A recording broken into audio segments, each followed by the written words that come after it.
Salut à toutes et à tous et bienvenue dans cette nouvelle vidéo. Aujourd'hui je vous retrouve pour la partie 2 des rangements de ma scrap room. Alors comment je m'organise, vous l'avez vu dans une première vidéo, comment je m'organise sur mon bureau, comment je m'organise pour ranger mes blocs 30-30. Et aujourd'hui je vais vous montrer comment j'ai aménagé mon dressing, qui pour le coup ne sert pas du tout à ranger les vêtements mais plus mon matériel de scrapbooking. Comment je me suis organisée pour ranger tout ce matériel parce que je commence vraiment à en avoir et que quand vous avez des planches comme ça avec je sais pas peut-être 50 cm de haut à peu près, c'est vrai que c'est compliqué à aménager parce que sinon vous avez tout en bazar, tout à coller. C'est vrai que je suis restée avec mon matériel de colorisation, je vous montre ici parce que c'est là où j'ai ma colorisation, enfin tout le matériel pour coloriser. Et c'est resté pendant longtemps de manière pas du tout rangée, pas avec des boîtes comme celle-ci. Voilà, alors du coup ça s'organise en deux parties. Vous avez vu une première partie en haut et vous avez une deuxième partie un peu plus bas, mais avec le même mode de rangement. Alors, la première partie, c'est une partie où je vais ranger tout ce qui est, tout ce qui n'a rien à voir avec la colorisation, c'est-à-dire des scratchs, de l'encre, des encres j'en ai pas beaucoup, des sujets par exemple en plâtre, c'est-à-dire que là j'ai des cadres comme ceci qui viennent de chez Action, des éléments divers parce que j'avais pas d'autre endroit pour les ranger, par exemple pour des trucs naissances ou autre, j'ai ce genre de choses, ou des petits biberons aussi. Voilà, du coup tout ça j'ai mis dans divers. J'ai du matériel également en bois pour exposer par exemple les petites créations pour les ATC, c'est super cool ça, je l'ai toujours pas utilisé. Ensuite, qu'est-ce qu'on a d'autre? On a les plumes, alors là j'ai tout un tas de plumes, je vous passe le détail, je vais vous rapprocher peu à peu, ouais, ça sera même le plus simple, du coup en bois. Ensuite on avait tout ce qui était divers, là c'est pas mal la galère parce que ce tiroir est particulièrement rempli, du coup c'est vrai que c'est pas toujours évident. Ensuite on a le matériel scolaire, je dirais là-dedans, pareil là on a le même problème parce qu'il y a une boîte en carton. Voilà, donc il faut pas trop les blinder, mais c'est un petit peu l'inverse que je fais moi, mais c'est pas grave. Du coup, ouais, dedans vous avez du matériel un peu de première nécessité, on va dire, du matériel scolaire, des pinceaux à eau, des crayons de papier, des stylos, enfin voilà. Là, on a des scratchs de chez Action et puis une partie un petit peu du matériel d'écolier parce que, comme vous avez vu, là il est déjà très plein. Donc du coup, voilà, et puis c'est vrai que tout le matériel d'écolier, c'est vrai que ça prend beaucoup de place. Les sujets en plâtre. On a ici les washi tape, où j'en ai pas mal. À Strasbourg, c'est encore pire. Le jour où je reviendrai de Strasbourg, ça va être un enfer. L'encre, on a quelques plaques en plexi comme ça, là-dedans. Ensuite, les 3D Peel Paint, donc c'était ceux-là qui se vendaient pendant un temps chez Action, donc moi je les avais tous pris. Et c'est un petit peu la même chose que ce que font les Nuvo. Donc moi j'en ai acheté 3 des Nuvo Drop, mais du coup je les ai mis, c'est le même principe en fait que les 3D Peel Paint de chez Action. Donc c'est vrai que je m'en sers comme ça, c'est plus simple que tout soit rangé au même endroit.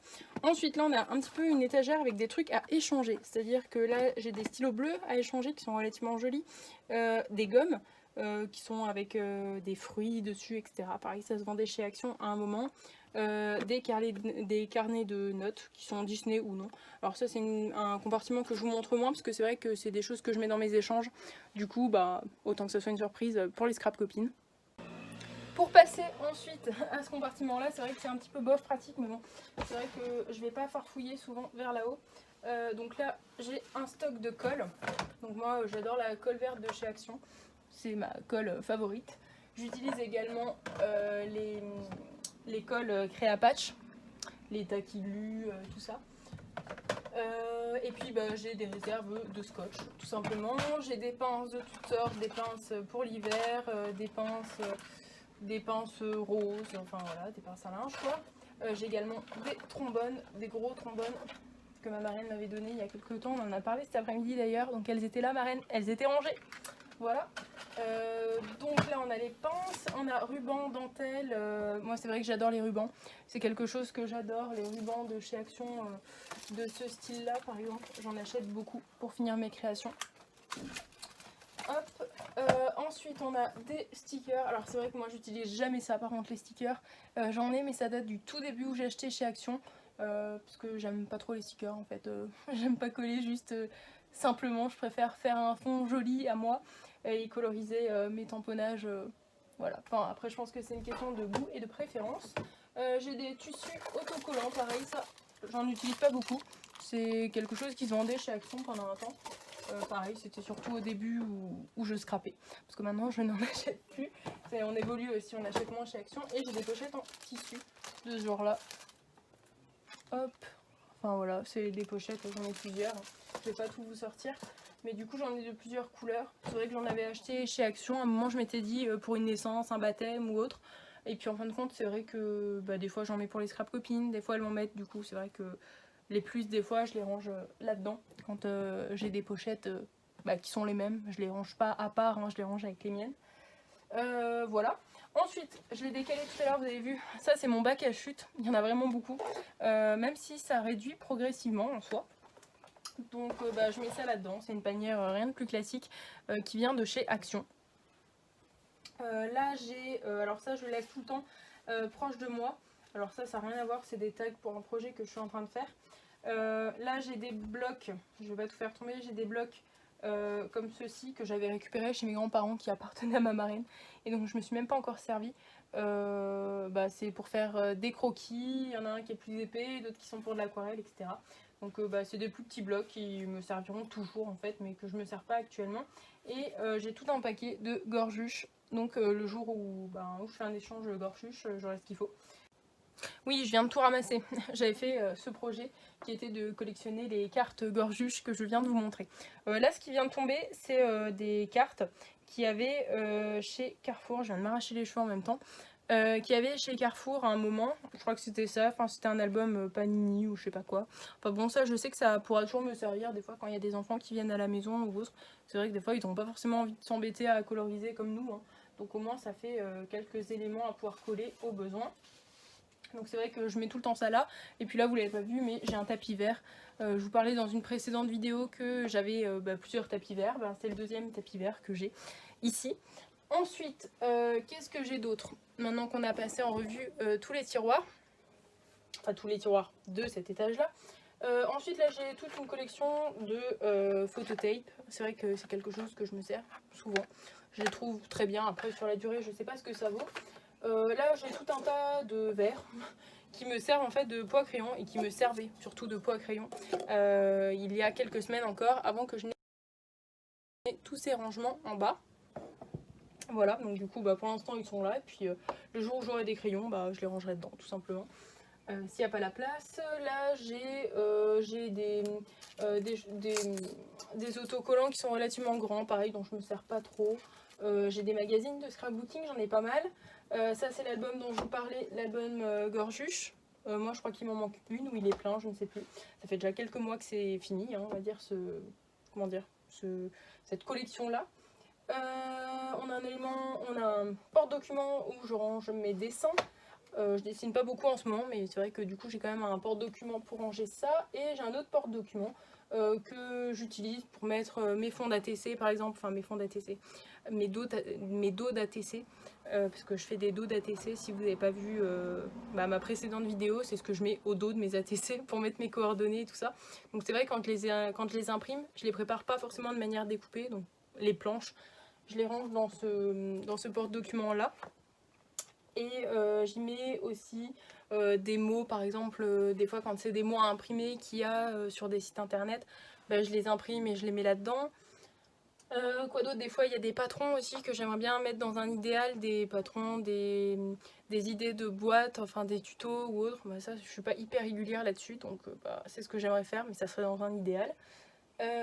Voilà, ensuite de ce côté là vous trouvez mon Massico. Moi j'utilise celui de chez Action, mais j'ai également un Stampin' Up qui est à Strasbourg, parce que j'ai pas envie de complètement le péter, sachant qu'on ne peut plus changer les lames. Voilà, du coup toujours de chez Stampin' Up j'ai l'instant enveloppe, je disais la pie enveloppe, l'instant enveloppe. La pie enveloppe c'est une autre chose, Gaëlle. Du coup l'instant enveloppe. J'ai également l'insta pochette que j'ai encore jamais testé. Il me semblait bien l'avoir acheté à la toute fin de Stampin' Up. Au final j'ai encore jamais testé. Donc il est là, je le testerai peut-être avec vous dans une future vidéo, je ne sais pas encore. Là c'est un carnet où il y a... je l'avais acheté quand j'étais à Londres, j'avais eu un énorme coup de cœur. Ceux qui aiment les lapins. Voilà, et du coup, ben, alors je saurais pas du tout vous dire où vous pourrez le trouver. Moi j'avais eu un énorme coup de cœur, mais je l'ai acheté en Angleterre, à Londres, l'année dernière. Voilà, et vous n'avez pas du tout, voilà, c'est bon, vous pouvez voir correctement. Vous avez les enveloppes, le papier et compagnie. Donc bon, je l'utilise, mais que dans des cas exceptionnels. C'est toujours dur quand vous avez du joli matériel. Donc le reste soit moche, hein, loin de là. Mais quand vous achetez des gros coups de cœur, comme ça, vous avez du mal à les utiliser. Ensuite, là j'ai des bases de cartes de chez Action. C'est des bases de cartes en craft. De toute façon, au pire, je peux vous les montrer. Là, vous avez également des pinces à linge qui ne rentraient pas du coup dans l'autre tiroir. Là, vous avez les Posca, mais avant, je vous parlais des bases de cartes. Donc, les bases de cartes, ce sont celles-ci. Alors ça, pareil, la boîte, c'est une scrap copine qui me l'avait envoyée, on va dire. Allez, on les envoie. Encore une fois, il y a tout qui tombe. Bon, du coup, je vous disais, oui, il y a tout qui tombe. Bon, après, c'est vrai que je défais rarement tout ça comme ça. Hein. C'est vraiment pour vous montrer. Sinon moi c'est vrai que ça ne me pose pas de problème, il y a rarement tout qui tombe comme ça. Là je voulais juste vous montrer les bases de cartes. C'est des bases de cartes que j'avais achetées comme ça chez Action. Et des bases de cartes juste comme ça. Je sais pas si ça va bien ressortir. Mais c'est des, voilà, des bases de cartes toutes simples. Et c'est vrai que je fais souvent mes cartes moi-même. Donc ça serait vraiment le cas où vraiment c'est panique à bord, où je n'ai rien, etc. Et où il faut que je scrape un petit peu quand même pour donner une carte à quelqu'un. Mais c'est dans des cas extrêmement rares qui n'arrivent jamais actuellement. Ensuite, j'ai tout un lot de, vous voyez, effets Posca. Bah, ce ne sont pas des Posca.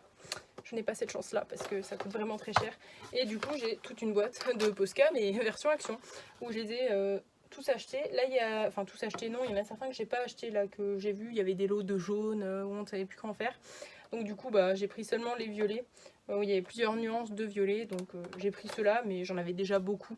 Donc j'ai bien fait de ne pas prendre les autres, parce qu'au final, je les avais déjà, ou des nuances qui s'en rapprochaient quand même très fortement.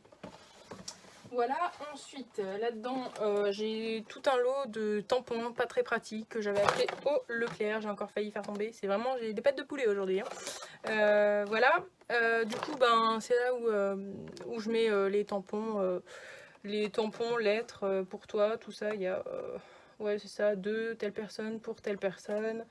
Enfin bon, voilà, mais je m'en sers vraiment pas beaucoup. Ensuite, là, c'est un carnet que j'avais reçu dans une Dropbox pour du dessin.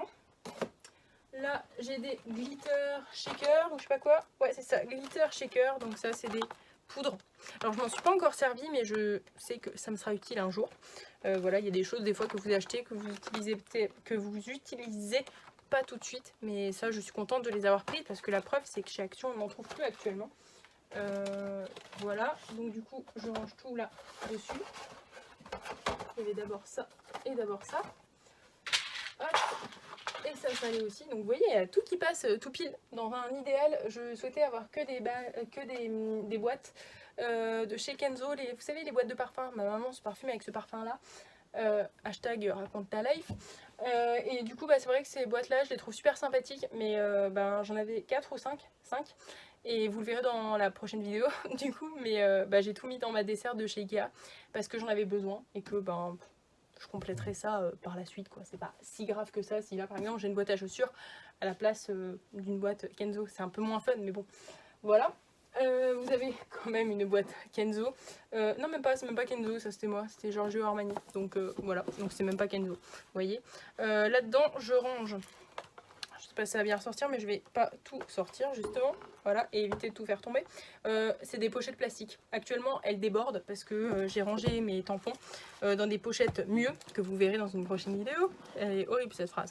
Et du coup, bah, c'est vrai que j'ai plus de pochettes. Il y a des pochettes que j'ai pu récupérer de tampons qui étaient en très bon état. Donc du coup, bah, je les garde pour pouvoir faire mes échanges. Ensuite, bah là, il y a des serviettes, enfin des lingettes pour bébé. Normalement, il n'y en a plus. Cette boîte est vide. Je l'ai mis actuellement ici, mais c'est une boîte que je me servais quand je faisais encore de la Fimo. Ensuite, ah oui, bah, je vous ai pas montré. Ça, c'est une boîte avec. Je vous ai pas montré. C'est trop triste. Voilà, c'est trop triste. Alors, ça, c'est les tampons plus. Donc, c'est les tampons qu'on m'a envoyés avec mes ATC ou autres. Alors là, vous avez tout qui est trié par thème. C'est assez embêtant, des fois, il y a du reflet. Vous avez tout par thème. Alors là, je prends n'importe quoi. Le thème automne, Halloween. et vous avez tout dedans. Ça encore une fois, c'est des pochettes dont je vous parlerai la prochaine fois. Là c'est la version petite. Moi je vous parlerai de la version moyenne, des versions moyennes et grandes dans une prochaine vidéo. Voilà, là vous avez les mots. Donc à chaque fois je mets un petit bout de scotch comme ça sur lequel vous pouvez écrire. Là vous avez par exemple créatif, donc ça c'est ce que je vais me servir pour l'atelier de Cricri Brico. Je savais même pas que j'avais ça, donc du coup je vais les scanner et puis je m'en servirai dans cet atelier là. Et puis bah, c'est ce qui m'a permis aussi de faire le défi pour ma marraine, dont je peux dire, ouais si maintenant je peux dire, elle l'a reçu, enfin elle l'aura reçu plutôt au moment où je tourne cette vidéo, elle l'aura reçu, enfin où je l'ai, au moment où je publierai cette vidéo, elle l'aura reçu. Donc c'était un défi, si vous ne l'avez pas vu, Happy Envelope, sur le thème de l'Asie, du Japon, du voyage, voilà. Et donc ça vient de ça, je me suis inspirée ce thème grâce à ça, parce que je n'ai aucun élément quasiment sur l'Asie, voilà. Alors que là j'avais des petites bonnes femmes asiatiques, tout ça, japonaises, donc c'était trop bien. Ensuite, qu'est-ce qu'on a donc ici, c'est des défis qui sont déjà entamés depuis un moment, tout simplement. Et il faut bien les ranger quelque part, tout simplement. Hop, et là on a des petits trucs comme ça dont je me sers pas, mais bon, voilà, et que j'ai depuis très longtemps. Là on a tout un tas de rubans que j'avais acheté chez Casa à l'époque, mais je crois que ça fait au moins, ça fait 3 ans que mes parents sont ici, donc ça fait au moins facile 6 ans. Ça fait facile 6 ans que je les ai.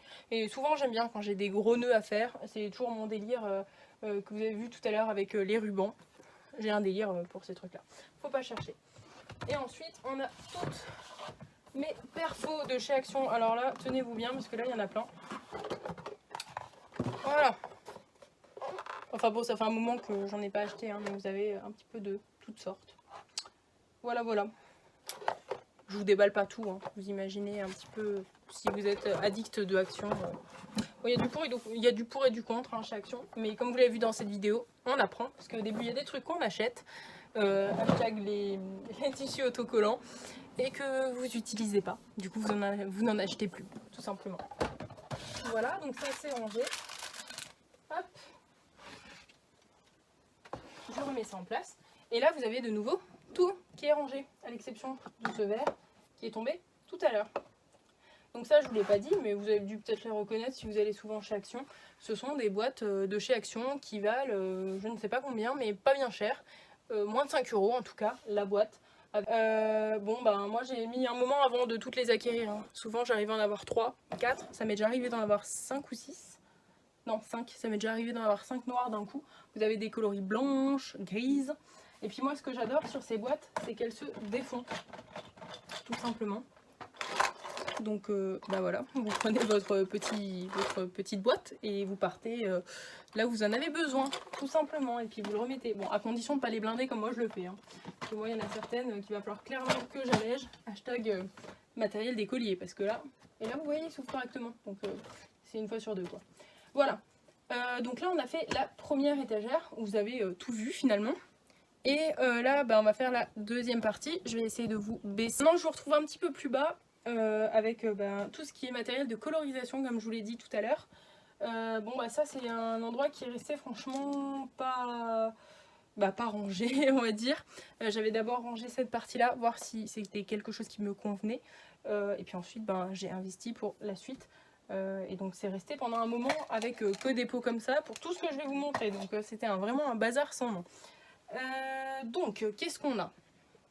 Là vous voyez, il y a des caméléons peines que moi j'ai depuis un moment. Voilà, qui sont rangés et que pour le coup j'ai pas besoin de ranger plus. Je les range comme ça et puis ça suffit. Voilà, j'ai une grande règle aussi, comme celle-ci, que j'utilise pour vraiment les grands projets. Ensuite j'ai des aquamarqueurs que vous voyez pas très bien, mais bon, vous savez à quoi ressemblent des aquamarqueurs, j'imagine. Voilà, que je n'ai pas beaucoup utilisé, mais bon, soit.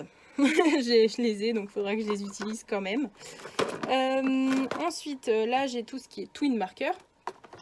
Et là, j'ai encore, donc là, il y en a un qui s'est barré. Et là, j'en ai encore en bas. Donc j'en ai vraiment beaucoup. Voilà, pareil, hein, le principe c'est que je déface ces deux tiroirs pour pouvoir l'emmener à l'endroit où j'en aurai besoin tout simplement.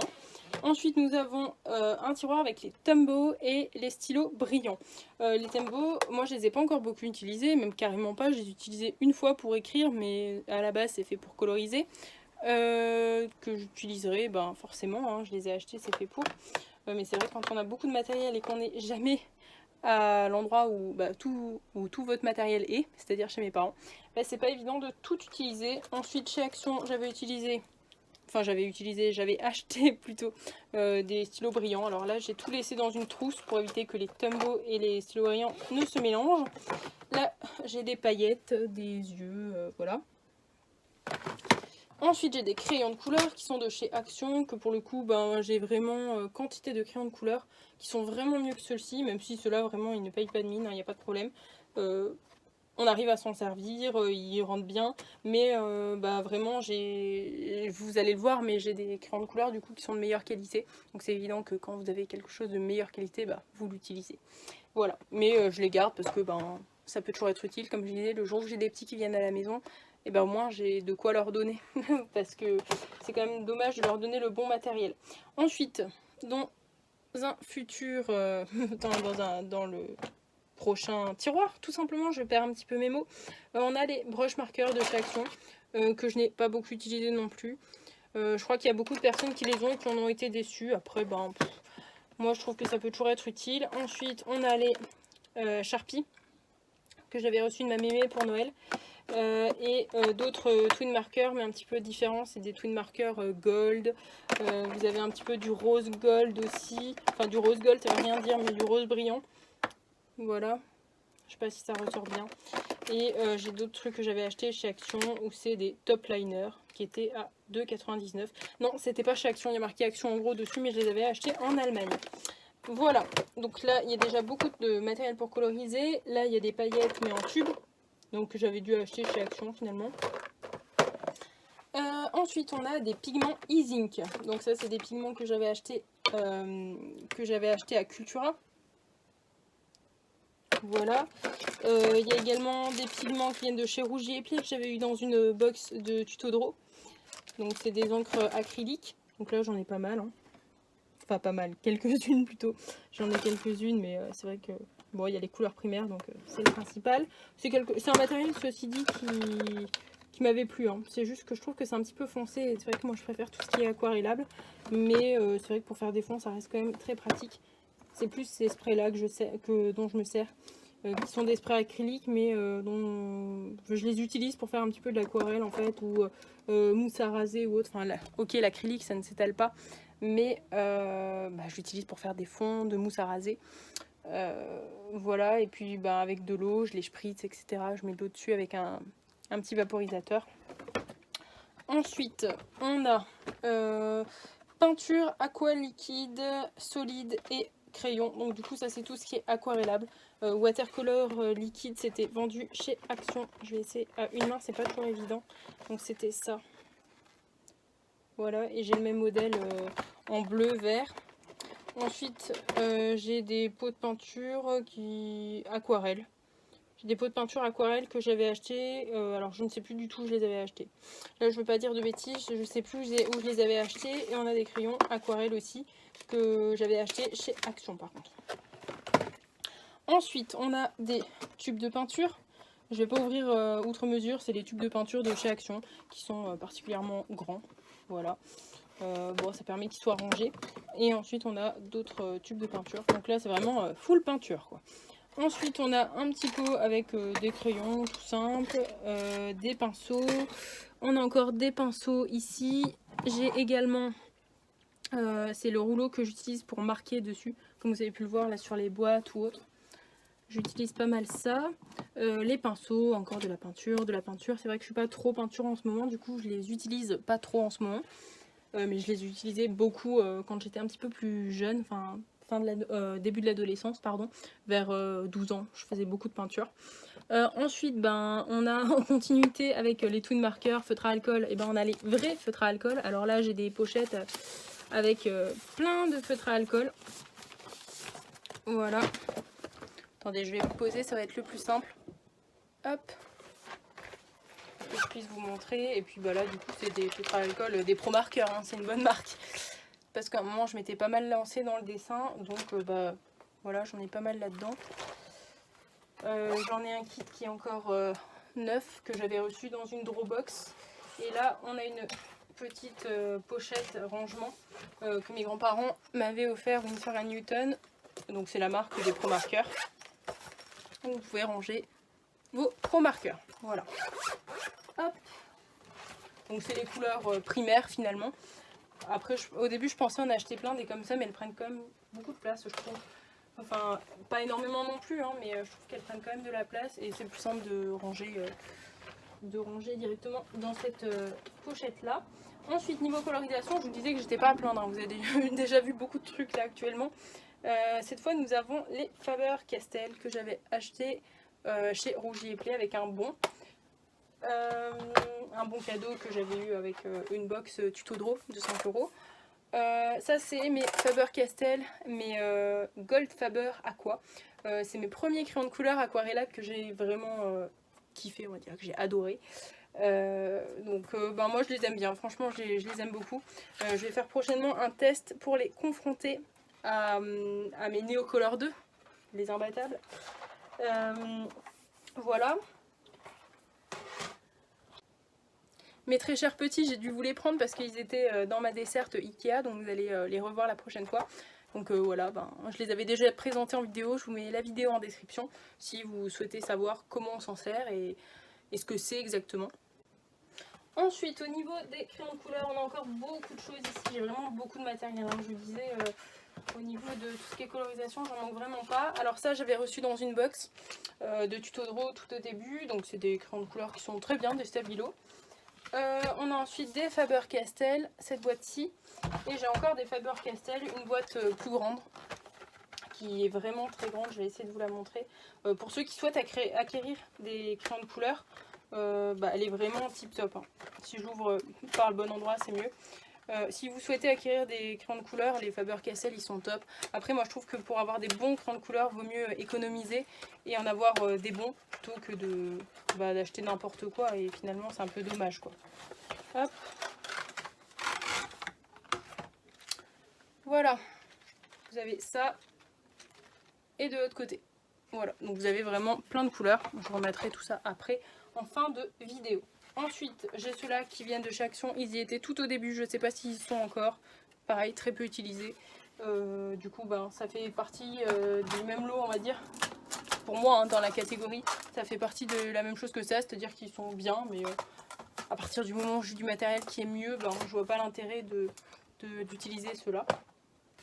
Mais soit dit en passant, ils sont pas forcément mauvais. Et du coup, je me dis que de toute façon, si j'ai des jeunes qui viennent, etc., c'est bien d'avoir quelque chose à leur proposer. Ensuite, j'ai une boîte qui est à la base une boîte à gâteaux, hein, tout simplement. Il y avait des petits biscuits dedans. Alors dedans, j'ai plus toutes les peintures, on va dire un petit peu atypiques. C'est-à-dire ça, c'est des peintures pour les vêtements. Ça, c'est des peintures pour le verre. Voilà, donc j'ai les couleurs primaires à chaque fois. Donc c'est pas mal utile dans le cas où je veux bricoler là-dessus. Ensuite, là j'ai plus des crayons Stabilo de ce genre là que j'ai depuis un bail dans une petite trousse chaussures comme ça. Hop. Donc c'est davantage pour écrire que pour coloriser, hein, bien sûr. Là ensuite j'ai des pastels qui viennent de chez Action. Je pense qu'il y a quantité de personnes qui les ont. Ça c'était 2-3 pastels à l'époque où je faisais encore de la fimo. Quand je voulais faire les cheveux des bébés en fimo, etc. Du coup je m'en étais acheté quelques-uns de bons. Et ensuite là j'ai de nouveau de chez Action des pastels. Voilà, Van Eyck. Voilà. Ça c'est fait, ça je vous ai montré. Ensuite sur ma gauche, sur ma gauche il y a encore quelques petites bricoles. Par exemple des palettes pour la peinture, ça par exemple je m'en sers, je me suis fait une plaque comme ça pour les mousses à raser, où je mets la mousse à raser dessus, où j'avais mis une feuille plastifiée tout simplement que j'ai scotché. C'est vrai que c'est relativement pratique. Voilà, ensuite un petit peu plus bas j'ai ma Big Shot que je me sers assez régulièrement, qui est en bas accessible pour pouvoir la prendre facilement dès que j'en ai besoin. Ensuite j'ai tout un panier que je ne vais pas vous montrer puisque bah, c'est pas trié, enfin c'est un panier avec plein de trucs que j'ai reçus, que je n'ai pas encore eu l'occasion de trier. En parlant de tri, je fais pas mal d'échanges comme je disais d'ATC. Alors il faut bien ranger les cartes qu'on nous offre, il faut bien ranger les ATC qu'on nous offre aussi, les memory decks, tout ça, les plus, enfin comment je fais ça. Alors du coup, je vais pas vous montrer au-dessus parce que bah, il y a des choses, ça n'a rien à voir avec le scrapbooking, il y a des livres, tout ça. Donc j'utilise cette boîte là où il est marqué dessus, je sais pas, non j'ai rien marqué dessus. C'est là où je mets bah, du coup tous mes plus que je reçois par thème, avec les découpes, tout ça. Vous avez vu un petit peu avant les plus en tampon où je les range. Ensuite il y a des pochettes pour ATC parce que moi je les réutilise hein, quand elles sont encore en bon état au lieu qu'elles restent dans une boîte. Ensuite j'ai une autre boîte à gâteaux dans laquelle je range les ATC volumineuses. Et encore un petit peu plus haut, j'ai un autre bac qui vient de chez Action dans lequel je range les cartes, où il y a quelques ATC, quelques memory decks. Et je vais voir comment je vais pouvoir ranger les memory decks, vu que je commence à en avoir quelques-unes. Voilà, je pense les ranger un petit peu plus loin, mais pour l'instant elles sont avec. Voilà, donc tout est rangé et empilé correctement au-dessus. Voilà. Bon, c'est un peu moins accessible pour le coup que tous ces rayons là. Après c'est vrai que c'est pas le genre de choses que je déballe le plus souvent. Enfin, ou très souvent. C'est régulier bien sûr, mais c'est quand même pas tout le temps non plus que je vide tout ça là-haut. Ensuite, j'ai des livrets comme ça que Cricri Bricot, Christelle, m'avait recommandé pour ranger les ATC. Vous avez un reflet pas possible. Voilà, donc ça c'est des ATC que j'ai encore disponibles, mais j'ai plusieurs carnets, comme ça, enfin plutôt livres, dans lesquels je range les ATC que l'on m'envoie, histoire qu'elles soient bien rangées. Donc ça en fait partie, celui-là, normalement je fais une petite page de couverture pour ceux qui me connaissent. Je vous mettrai pareil des vidéos en description avec l'album numéro 1 que j'ai fait en 2019 et l'album numéro 2 fin 2019, début 2020. Et là j'ai entamé celui-là, que vous verrez une fois qu'il sera terminé, où il faut encore que je fasse la page de couverture, etc. Enfin, je trouve que c'est vraiment canon pour pouvoir ranger ces ATC et celles que l'on nous offre. Voilà. Ensuite, en haut, ouais, un petit peu plus haut, j'ai aussi des albums comme ça que j'ai entamés, que je range un petit peu plus haut. Et enfin, tout en haut, alors là, je peux pas les rendre très accessibles, mais je vous les mettrai en photo. J'ai deux grosses boîtes où j'ai tout ce qui est hiver, Noël, tout ça, et tout ce qui est automne et Halloween, tout simplement. Voilà, donc je pense que cette vidéo est déjà pas mal longue. J'espère qu'elle a pu vous renseigner sur la manière dont je range mon matériel, vous donner des idées à moindre prix, parce que c'est vrai que moi je jure vraiment que par ces boîtes là. Je les trouve vraiment trop bien, super pratiques et pas trop cher, parce que c'est vrai que c'est pas forcément facile. Après ce mode de rangement me convient à moi parce que j'ai on va dire des tablettes comme ça qui sont normalement pour un dressing, qui font du coup 50 cm de haut et puis combien, 2,50 m de large, 2 mètres de large. Du coup c'est vrai que c'est ce qui est le plus simple pour moi. Après ça dépend encore une fois de ce que vous avez comme matériel et ce que vous avez comme espace à votre disposition. Vous voyez, moi dans ces vidéos je vous montre clairement que dans ma chambre chaque petit recoin est utilisé pour pouvoir ranger le matériel et le rendre le plus accessible possible. Bon, là vous voyez un tableau en arrière-fond qu'on m'avait offert, mais c'est ici que je range mes dies pour pouvoir les avoir proches de moi aussi et accessibles sans devoir tout retourner pour pouvoir les avoir. Du coup je vous montre rapidement un petit peu ce genre de carnet. Dis donc, c'est vraiment pas facile la lumière. Voilà. J'ai choisi de mettre la lumière parce que du coup dans mon dressing j'ai une lumière, un spot assez lumineux et c'est vrai que du coup c'est pas forcément facile pour filmer. Et du coup ça s'ouvre comme ça. Bon, dans celui-là il n'y a pas grand chose, j'ai choisi de vous prendre celui de Noël, c'est pas forcément je sais pas comment dire, celui qui va plus vous le renseigner, mais là vous voyez celui-là est vraiment bien plein avec des tags. Donc j'ai choisi récemment de les mettre par catégorie. Là par exemple vous avez tag et bordure. Voilà, donc c'est le plus simple pour voir directement sur le côté et prendre ce que j'ai besoin, tout simplement. Voilà, bon, je pense que j'ai fait le tour cette fois-ci. J'espère que ça vous a renseigné le mieux possible. Si vous avez des questions, n'hésitez pas à me les poser en commentaire. Après, je reste convaincue que chacune, on aura notre mode de rangement et qu'il n'y aura pas un mode de rangement, mais plutôt des rangements. Donc autant de rangements finalement qu'il y a de scrapeuses dans le monde, on va dire. Parce que chacune, on a nos petites manies, des trucs qui nous sont plus ou moins logiques. Voilà, donc moi en tout cas, j'ai fait au mieux pour pouvoir ranger tout ça. J'espère que ça a pu vous aider. Je vous donne rendez-vous dans la prochaine vidéo pour venir voir tout ce que j'ai mis dans ma desserte Ikea, parce que c'est elle qui me suit finalement le plus souvent jusqu'à mon bureau et qui m'évite de faire ces va-et-vient ici, et avec tout le matériel nécessaire la plupart du temps, les 3/4 du temps. Voilà, donc ça sera l'objet de la future vidéo. J'espère que ça vous a plu. Un petit pouce si c'est le cas, un commentaire. Et puis moi je vous dis à très bientôt dans une prochaine vidéo. Salut!